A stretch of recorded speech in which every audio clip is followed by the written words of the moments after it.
வணக்கம் நண்பர்களே. அன்வராஜாவுக்கு திமுகவில் பதவி.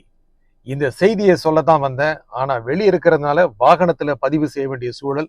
பார்வையாளர்கள் பொறுத்தருளுமாறு கேட்டுக்கொள்கிறேன். என்னன்னா, அண்ணா திமுக ஒரு 10 நாள் முன்னால தான் அன்வர்ராஜா திமுகவுக்கு வந்தார். அதுக்குள்ள அவருக்கு இலக்கிய அணி செயலாளர் பதவி கொடுத்துட்டாங்க.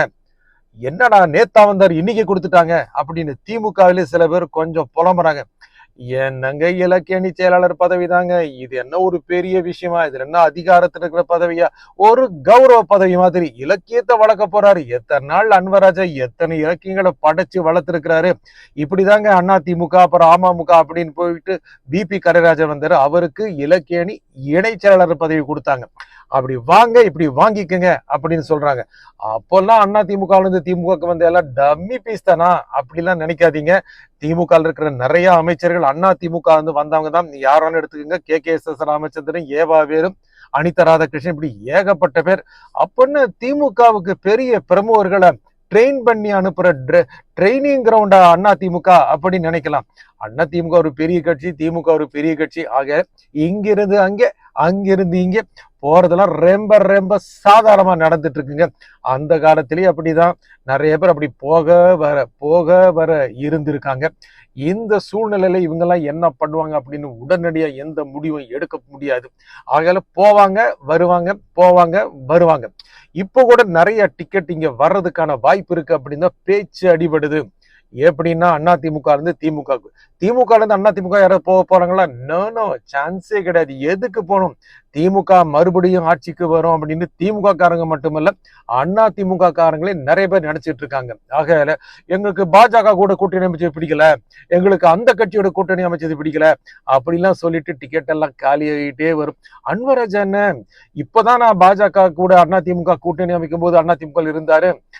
செல்வி ஜெயலலிதா காலத்திலேயே அண்ணா திமுக பாஜகவோட கூட்டணி அமைச்சதுல அப்பெல்லாம் பரவாயில்லையா, ஜெயலலிதா கூட்டணி அமைக்கலாம், எடப்பாடி அமைக்க கூடாது இப்படிங்கிற ஒரு எண்ணம் தானே. சரி, இன்னும் நிறைய டிக்கெட் வரும். நிறைய டிக்கெட் வர்றதுக்கு இங்க பொறுப்புகள் காத்திருக்கும். உடனே எடுத்து கொடுத்துறாங்கப்பா அப்படின்னு திமுகலயே ஒரு சரியான சலிப்பு இருக்குங்க. என்னங்க நேத்து வரணும் நீங்க கொடுத்துட்றாங்க, யாங்கெல்லாம் உழைச்சு உழைச்சு உழைச்சு ஓடா தேஞ்சு போறோம், எங்களெல்லாம் கண்டுக்க மாட்டேங்கிறீங்களே அப்படின்னு தான் திமுகல சில பேர் பேசிக்கிட்டு இருக்காங்க. ஆனா ஸ்டாலினுடைய ஸ்டைலை தனிங்க. எப்படியாவது ஒரு தூண்டில் போட்டு அண்ணா திமுகல இருந்து ஆட்களை கவரணும் அப்படின்னு ரொம்ப ஆசையா தான் இருக்காரு. நீங்க வந்தீங்களா வாங்க, வாங்கிட்டு போங்க அப்படின்னு நினைக்கிறாரு. இன்னும் எத்தனை டிக்கெட்டு காலியாகும் அப்படின்னு நீங்க நினைக்கலாம். உங்களுக்கே தெரியும், ஊருக்கு ஒரு டிக்கெட்டு திமுக வரலாம் அப்படிதான் நினைச்சிட்டு இருக்கு இந்த மூத்த குடிமக்கள். அப்படின்னு சொல்ல முடியாது. இந்த பணம் நின்று கொட்டை போட்டவர்கள் இங்கிருந்து அங்கே அங்கிருந்து அங்கே போறது ரொம்ப சகஜங்க. திமுக இருந்து அண்ணா திமுக, அண்ணா திமுக இருந்து திமுக. இப்போ அந்த தான் ஒன் வே டிராபிக் ஆகி போச்சு இல்ல. ஆகையால திமுகவுக்கு பல டிக்கெட் வர வாய்ப்பு இருக்கு. ஆனா அந்த டிக்கெட்டுகளுக்கெல்லாம் தாவேகா மேல, விஜயோட தாவேகா மேல தனி கண்ணு இருக்கு. ஆனா என்ன, அவர் அதை கண்டுக்க மாட்டேங்கிறாரு. இந்த மூத்தவர்கள்லாம் இருக்க வேண்டிய இடத்துல இருங்க, நாங்க இளையோர் கட்சி, எங்களுக்கெல்லாம் நீங்க வர வேண்டாம் அப்படின்னு சொல்லி இந்த மூத்த டிக்கெட்டுக்கெல்லாம் கிழிச்சு போட்டார். ஆனா இளையவர்களுக்கு வழி விடுறாரு. இந்த இளையவர்கள் புதுசா பிறந்து வந்துட்டாங்க. இந்த பழம் நின்று கொட்டை போட்ட திமுக அண்ணா திமுக பெருமரோட குழந்தைங்கன்னா குட்டி குழந்தை நினைக்காதீங்க, பசங்கன்னா காலேஜ் பசங்க நினைக்காதீங்க. ஒரு 35-40 வயசுல இருக்கிற அரசியல்வாதி குழந்தைங்க இருக்காங்கல்ல, இவங்கெல்லாம் விஜய் பக்கம் போலான்னு ரொம்ப ஆசையா இருக்காங்க. இதுக்கு அவங்க அம்மா அப்பாக்களும், முக்கியமா அப்பாக்கள் எல்லாம் நல்ல வசதி செஞ்சு கொடுக்குறாங்க. ஆகையால தாவேகாவுக்கு போறவங்க எல்லாமே திமுக அண்ணா திமுக இருக்கிற பெரியவர்களுடைய குழந்தைகளா தான் இருக்காங்க, மகன்களா இருக்காங்க, மகள்களாவும் இருக்காங்க. பெரியவங்க தான் சரி அண்ணா திமுக பிடிக்கலையா, திமுகவுக்கு போவோம், திமுக பிடிக்கலையா அண்ணா திமுக போவோம் அப்படின்னு ரவுண்ட் அடிக்கிறாங்க. எடப்பாடி பழனிசாமி சும்மா அடிச்சு தாக்கிட்டு இருக்காரு, தனியால பிரச்சாரம் போய் பண்றாரு. அது எல்லாம் நல்லா எதிர்த்து நிக்கிற மாதிரி தான் முதலமைச்சர் திமுக தலைவர் ஸ்டாலின் ரொம்ப ரொம்ப கெத்து காட்டிட்டு இருக்காரு. ஐயா வாங்கோ, பதவி வாங்கிட்டு போங்கோங்கிற மாதிரி இருக்காரு. ஏன்னா ஒவ்வொரு ஊர்லயும் கிடைக்கிற ஒரு சிறு வாக்கு கூட வெற்றிக்கு பயன்படும். அன்வராஜா வந்தாரு, ராமநாதபுரத்துல ஒரு பெரிய செல்வாக்கு கொண்டவர் தான். அடுத்த தேர்தலை நிக்க வச்சு அவர் எம்எல்ஏ ஆக்கி அமைச்சராக்கி அழகு கூட பார்ப்பாங்க. நேரா அதிமுக வந்தோன்னு அமைச்சரா என்னது ஒரு முகம் இருக்கு, ஒரு சிறுபான்மை முகம் இருக்கு, முஸ்லீமா இருக்காரு, வரட்டும் அப்படின்னு ஸ்டாலின் நினைக்கிறாரு. இன்னும் கூட பல பேர் வரணும்னு நினைக்கிறாங்க. முக்கியமா தேவர் சமூகத்தை சேர்ந்த அதிமுக காரர்கள் போனா என்ன அப்படின்னு நினைக்கிறாங்க.